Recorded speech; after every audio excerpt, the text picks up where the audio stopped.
नमस्कार, मैं कीर्ति पांडे आज आपको कक्षा 11 के इतिहास विषय के पाठ 6 3 वर्ग इसके पहले भाग को पढ़ाने जा रही हूँ।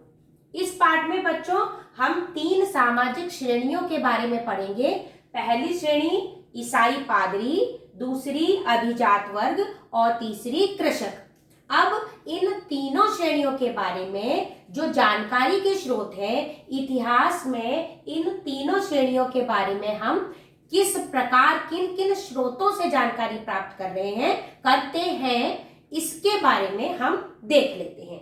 तो जानकारी के जो स्रोत है वो ये है कि भूस्वामित्व के विवरण, जो भूस्वामित्व है उसका जो पूरा विवरण है उससे पता चलता है, और जो भूमि का जो मूल्य है उससे उस समय की सामाजिक व्यवस्था का पता चलता है। कानूनी मुकदमों की सामग्री, जो कानूनी मुकदमे थे उनकी जो सामग्री है उससे पता चलता है। इसी प्रकार जो चर्च में जन्म, मृत्यु और विवाह के अभिलेख हैं उनसे पता चलता है, और जो चर्च में ही व्यापारिक संस्थाओं के अभिलेख हैं उनसे भी पता चलता है। साथ ही जो कहानियां हैं, जो गीत हैं, उनसे वहां के उस समय के त्योहारों और अन्य सामाजिक गतिविधियों के बारे में पता चलता है। तो ये थे इस समय के इतिहास को जानने के स्रोत। अब क्या हुआ कि उसी समय में फ्रांस के एक व्यक्ति थे मार्क ब्लॉक। इन्होंने सबसे पहले सामंतवाद के विषय में लिखा। फ्रांस के मार्क ब्लॉक ने सबसे पहले सामंतवाद पर प्रकाश डाला, उसके बारे में विस्तार से लिखा। उसने कहा कि अगर हमको इतिहास को जानना है तो हमें भूगोल के महत्व द्वारा इतिहास को समझना चाहिए। तो इसी प्रकार हम इतिहास के गूढ़ रहस्यों को जान सकते हैं। ब्लॉक ने 900 से लेकर 1300 ईस्वी के फ्रांस के सामाजिक संबंधों, श्रेणियों, भूमि प्रबंधन, जन संस्कृति का असाधारण विवरण तैयार किया। तो इस प्रकार इन्हीं 3 जो श्रेणियां हैं उनके बारे में भी इसमें उसने विस्तार से लिखा।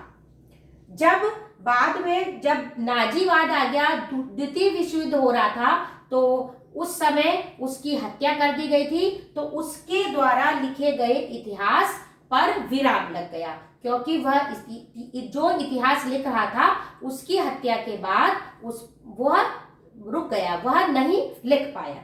तो इस प्रकार उसने कुछ जो इतिहास लिखा है वह जो है वो सामंतवाद, उस समय प्रचलित जो सामंतवादी प्रथा थी उसके बारे में मुख्य रूप से उसने प्रकाश डाला है। आगे है इस पाठ में बार बार आएगा मध्य युग। तो मध्य युग जो है यूरोप के इतिहास के संदर्भ में मध्य युग 5वीं से 15वीं शताब्दी के मध्य यूरोप के इतिहास को मध्ययुगीन इतिहास कहते हैं। तो मध्ययुगीन इतिहास किसे कहते हैं? यूरोप के 5वीं से 15वीं शताब्दी के जो इतिहास है उसे मध्ययुगीन इतिहास कहते हैं। अब हम सामंतवाद शब्द को समझ लेते हैं। सामंतवाद जो है वह उस मध्ययुग कौन सा, जो अभी हमने देखा 5वीं से 15वीं शताब्दी के बीच का।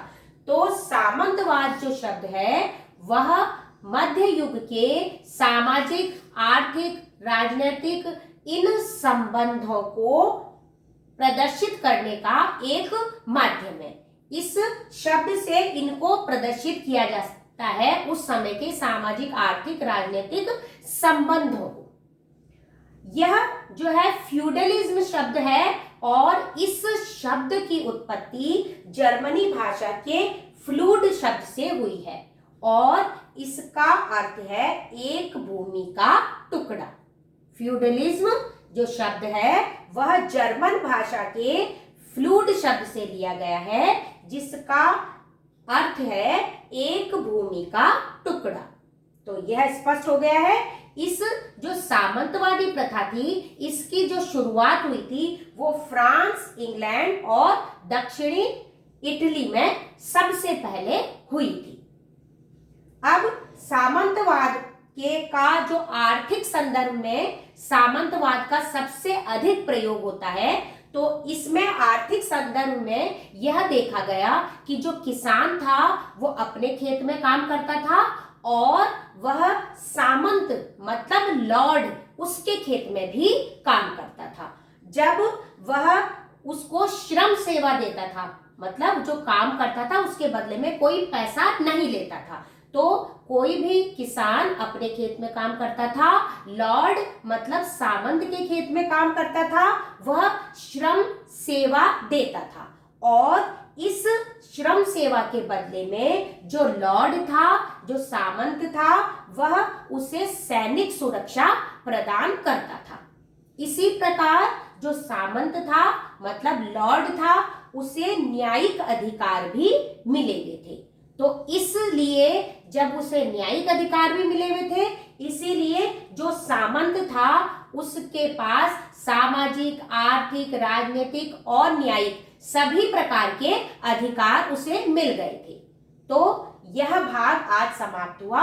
अगले भाग में बच्चों फिर मिलेंगे, लेकिन आज का आपका होमवर्क है कि आपको सबसे पहले तो ये लिखना है कि ये जो पहला प्रश्न है वो 5 नंबर का है। इसमें आपको 5 पॉइंट लिखने हैं कि 3 वर्ग जो पाठ है, 3 वर्ग सामाजिक श्रेणियां हैं, यूरोप के जो 3 वर्ग है उसकी जानकारी के स्रोत लिखने हैं। ये 5 नंबर का है और नीचे वाले भाग में से आपको 1 नंबर के 4 प्रश्न बनाने हैं।